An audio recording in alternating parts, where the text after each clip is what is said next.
سلامونه ونیکې هیله درنه او قدرمنو دوستانو په دې هیله باندې چې په مفعول باندې تاسو پوه شوئ. په دې تیره ویډیو کې ما درته مفعول تشریح کړ، درته ومویل چې مفعول څه شي ته وایي. مفعول د یو عمل لاسته راوړونکي ته مفعول وایي، او فاعل هم تاسو ته ما تدریس کړی ده. درته فاعل د عمل کوونکي ته فاعل وایي، د عمل لاسته راوړونکي ته مفعول وایي. نو په دې کې په نننۍ ویډیو کې تاسو ته مفعولي ضمیرونه درته تشریح کوم. که تاسو په یاد وي په تیرو ویډیوګانو کې مې په یو ویډیو کې مې تاسو ته فاعلي ضمیرونه درته ښودلي وو چې فاعلي ضمیرونه یا سبجیکټ پروناون چې هغه کوم دي، I, we, you, they, he, she, it. دا مې درته مخکې ښودلي وو چې هر یو مې درته په جمله کې هم استعمال کړی وو. دا هغه کوم ضمیرونه دي؟ فاعلي ضمیرونه دي. دا اوس د دې مفعول څه شی ده؟ object که چیرته موږ تاسو مثلا د هی آی په ځای باندې زه مفعول یم، تاسو فاعل یاست، نو بیا به څه شی استعمال؟ بیا به کې می استعمالو. همداسې د وی مفعول اس ده، د یو مفعول په خپله یو ده. د یو چې ده تغییر نه کوي، په فاعلي حالت کې او مفعولي حالت کې دواړو کې یو لیکل کېږي. د دم ده، د دې مفعولي حالت دم ده، د هی مفعولي حالت هم ده، د شي مفعولي حالت هر ده. دا شي هم تغییر شي هغه کې مفعول هر ده او خپل فاعل ده. اټ په خپل اټ ده، اټ او یو تغییر نه کوي، په فاعلي حالت کې او مفعولي حالت کې په دواړو کې تغییر نه کوي. نو که چېرته زه فاعل یم، د عمل کوونکی یم، نو مثلا آی استعمالوم، او که چېرته زه د عمل لاسته راوړونکی یم، مفعول یم، نو بیا زه می استعمالوم.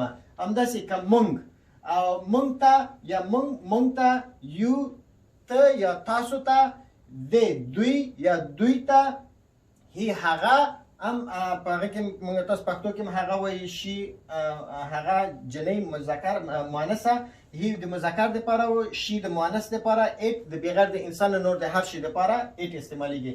اټ تغییر نه کوي، په فاعلي او مفعولي دواړو حالتو کې تغییر نه کوي.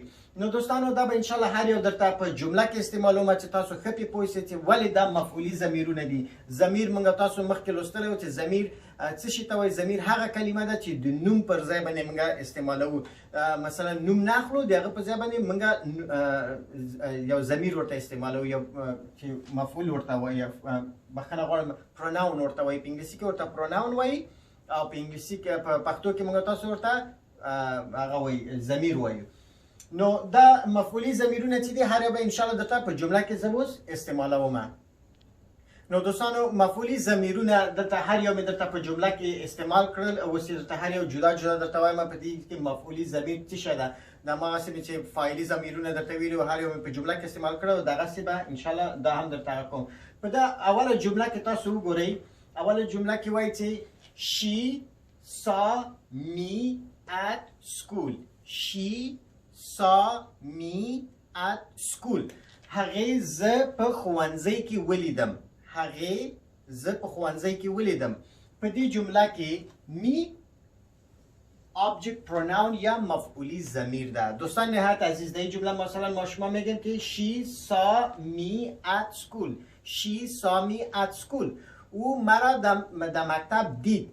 در اینجا شی مثلا بجای اسم ما استفاده کردیم که فاعل است. می من را دید، دیدن اینی نفر کرده، من را دید، چون اینجا من مفعول هستم، بجای آی می استفاده شده. می.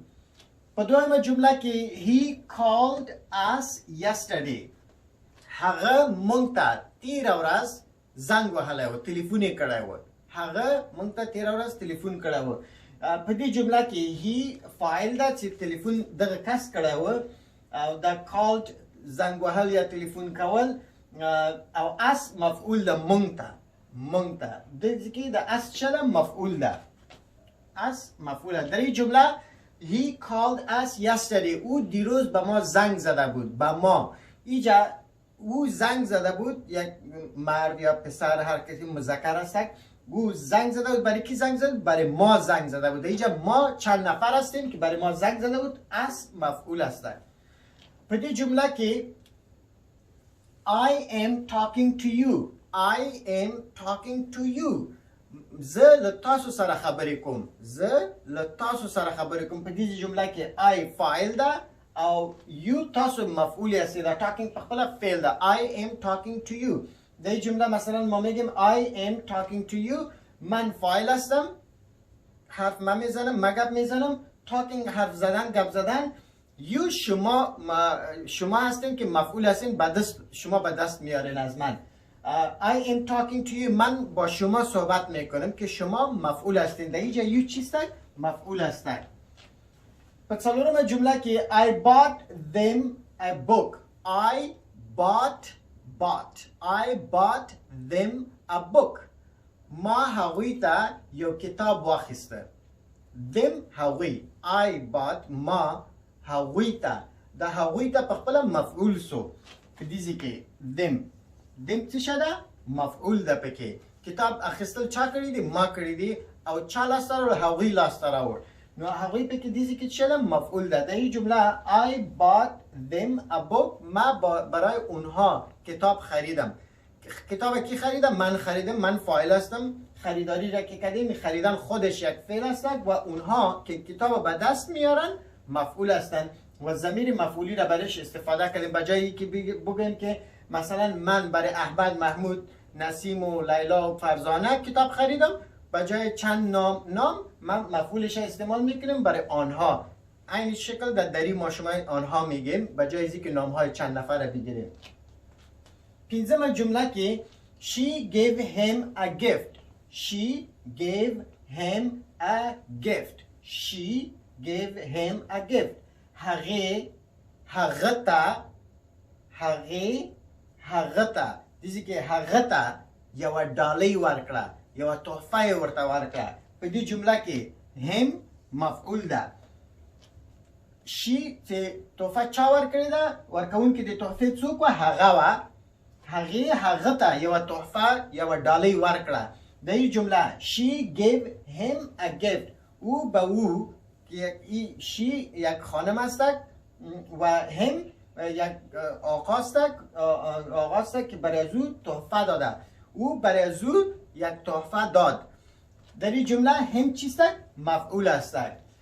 په دې جمله کې شپږمه جمله کې we invited her for lunch. We invited her for lunch. We invited her for lunch. مونږ هغه د غرمې ډوډۍ لپاره دعوت کړې وه. We invited her for lunch. مونږ هغه د غرمې ډوډۍ لپاره دعوت کړې وه. په دې جمله کې her مفعول ده او مونږ فاعل و. مونږ دعوت چا کړی و؟ مونږ کړی و. او هغه مو دعوت کړی و، نو په دې کې هغه مفعول ده. در این جمله مثلا ما میگیم we invited her for lunch. ما او را به نان چاش دعوت کرده بودیم. ما او را به نان چاش دعوت کرده بودیم. دعوت کی کرده بودیم؟ ما کرده بودیم، چون اینجا وی فاعل است و او که عمل به دست میاره دعوت کردن هر مفعول است در این جمله. نو په دې هیله باندې چې په دې او اټ به هم درته استعمال کما. په دې اومه جمله کې I cooked it for lunch. ما هغه د غرمې ډوډۍ لپاره پخ کړی و. ما هغه د غرمې ډوډۍ لپاره پخ کړی و. هغه که هر شی وي، چرګ وي، مثلا وریجې وي، که مثلا کچالو وي، که هر شی وي، نو د نوم په ځای باندې موږ دلته اټ استعمال کړی ده. اټ په دې جمله کې څه ده؟ مفعول ده. اټ پکې مفعول ده. او I ما دې کې فاعل ده. cooked پخولو ته. کوک اصل کې پخولو ته د تیره زمانه ده چې پخ کړی و، یعنی اوس نه مخکې موږ دا کار کړی و. اټ مفعول ده for lunch د غرمې ډوډۍ لپاره. در این جمله ما میگیم که I cooked it for lunch. من این را برای نان چاش پخته کرده بودم. آره این چیست؟ it مفعول است در اینجا. it مفعول است. I cooked it. it من پخته کرده بودم. من او را پخته کردم برای نان چاش.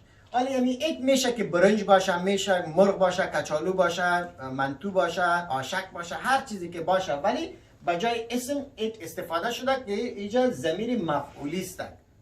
انشالله که با امید از اینکه شما درست فهمیده باشین ضمایر مفعولی را و انشالله در ویدیوهای آینده درس دیگر براتون تدریس میکنم. دوستان په دې هیله باندې چې په مفعولی ضمیرونو باندې پوه شوي یاست چې مفعول ضمیر وایي څه شي ته او په جملو کې د هغې استعمال. له تاسو څخه هم هیله کوم چې یو جمله راته په کامنټ کې ولیکئ تر څو زه پوه شم چې تاسو ښه پرې پوه شوي یاستئ. که چېرته نه یاستئ پوه نو مانه کولی شئ تاسو په کامنټ کې پوښتنه وکړئ، زه به انشاءالله درته تشریح درکړم.